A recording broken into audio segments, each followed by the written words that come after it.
I'm the founder of NATAi NATAi, which is a slow fashion brand. We specialize in made-to-measure linen pieces and alterations and repairs. I love that. I love that. What is the core ethos or unique vision behind NATAi NATAi? Right. So our mission at NATAi NATAi is to build a circular fashion future by helping people make intentional fashion choices and by helping people extend the life of their clothes. Why is this something that matters to you? Because I ask that because I'm a regular guy and I'm not thinking in those terms. Why does this matter? Well, I think it's very important to me that we make intentional fashion choices because we live in a very fast era, and people purchase clothes just to throw them away, and people don't value what they own. I feel like we should be cherishing and valuing our clothes. So I'm just trying to help people just take care of what they have. There's no need to always be buying new clothes. You can fix what you have. Or if you're going to make a purchase, just think through it first. Yeah, I love that. I have an excuse to not buy my girlfriend clothes constantly now. I mean, you're helping the planet. I'm just gonna point her to the interview. We're helping the planet. Retail therapy is not a solution. But yeah, you recently participated in the Creative DNA program, and it was announced you were one of the Grant Seed recipients. So congratulations on that. Thank you. That's fantastic, right? How has the Creative DNA program impacted you on a personal level, at least, and then your brand on a higher level? All right. So we did 3 months of the Creative DNA program, and it was very intensive, which helped me take a deeper look at how I run my business. And I learned about ways that I can help grow my business in a sustainable manner. Because sometimes you just tend to, do what you do without actually looking into the why and, how can I sustain this over the next 5-10 years? So it really opened up my eyes to how I can build sustainably. During the Creative DNA program, what do you feel was the most significant learning moment you experienced during, you said, 3 months, 3 intense months? I think one of the biggest takeaways for me was how I need to properly record everything. Because as a creative, you get caught up in the beauty of it all, the creative process, making new designs, your photo shoots. But that's not the only thing that takes, to run a business. You actually have to know your numbers. You have to be accounting for every dime that goes into the business. And ever since then, I've been very particular with receipt keeping, making sure I research ways to make sure that I'm accounting for everything number-wise. Because usually I tend to just, Yeah. And Zim is like that. We're kind of we're very informal. Yes, exactly. Most of us are coming from a Madiri culture. So it's hard to transition into bookkeeping, just structures and processes basically, right? That's a big thing. If you want opportunities outside of Zimbabwe, not just even here in Zim or outside, they care about those things. You can miss out on big opportunities because you're not tracking your numbers and keeping, your books in check. You don't know where you are. Exactly. Essentially, you don't know where you are. That's interesting, man. So as part of the winners of this program, quote unquote, one of the things that's going to happen is you're going to receive, or you have already received some sort of seed funding. That's a significant milestone, and I say that lighting up because it reminds me of the first time I won a grant and how validating that was. It was I'm creating all these things and someone can kind of see the vision, right?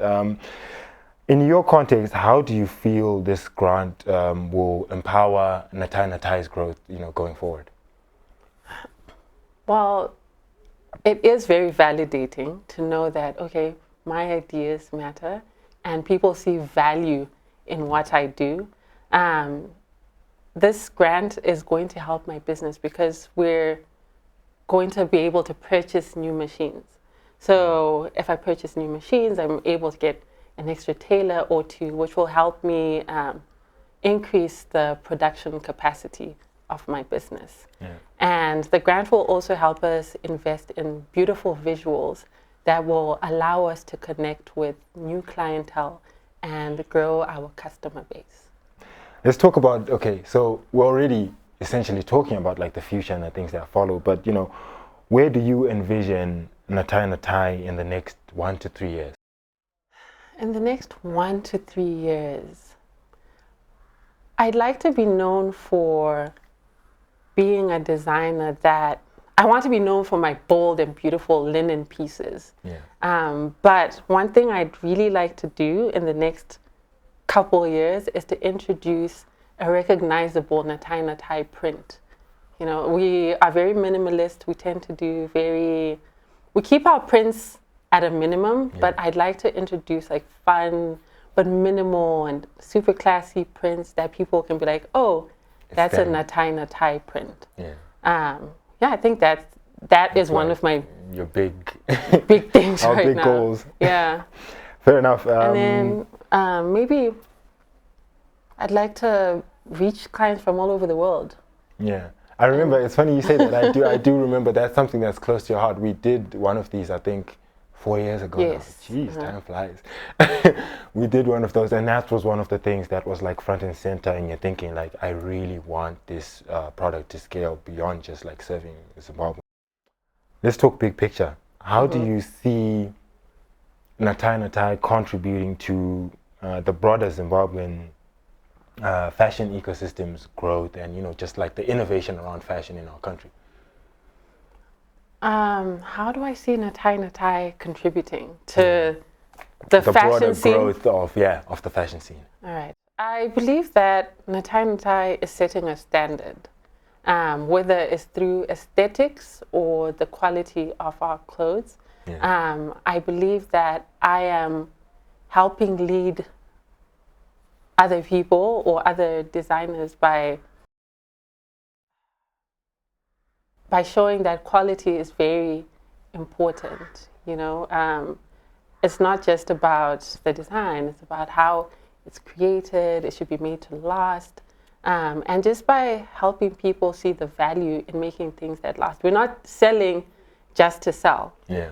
We're selling something that a client can cherish for 5, 10, 20 years.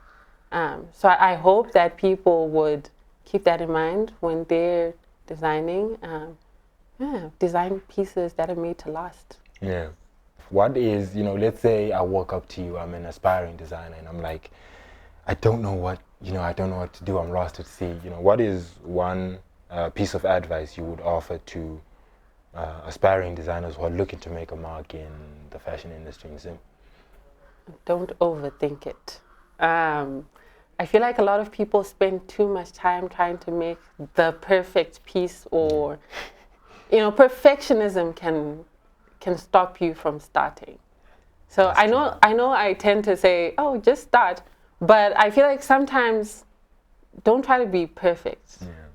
Just do what you can with the resources that you have, and you can always alter and improve over the years. No one starts off perfect. Yeah. It could take you 3-4 years to, you know, or maybe 3-4 years is too much, but Give or take, it just depends on the person, to be exactly. fair. It could be longer too. It could be longer, it could be shorter, but perfectionism, you know, don't be perfect. Don't fall just into do that it. trap.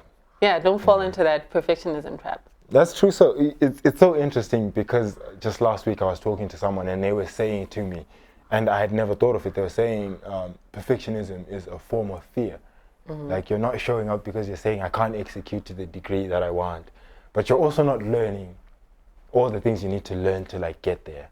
So I found that interesting. I never thought of perfectionism being a form of fear, but it makes sense. It made so much sense to me. Yeah, it makes so much sense.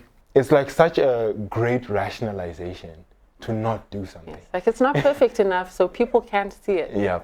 Yeah. But and it leads into embarrassment. I feel like people are afraid to be embarrassed. If it's not good enough, then I can't show it to people. It's like, it's I'm not going to come out and play. Yeah, exactly. I'm not going to come out and play. That's essentially what perfectionism is. I think that's one of the things that has helped me. I'm not afraid to be embarrassed. Yeah. If I'm not good at something, I'm still going to put it out there. And the people can help me improve. Yep. People are not there to tell you, like, oh, you suck. No, they want to help you out.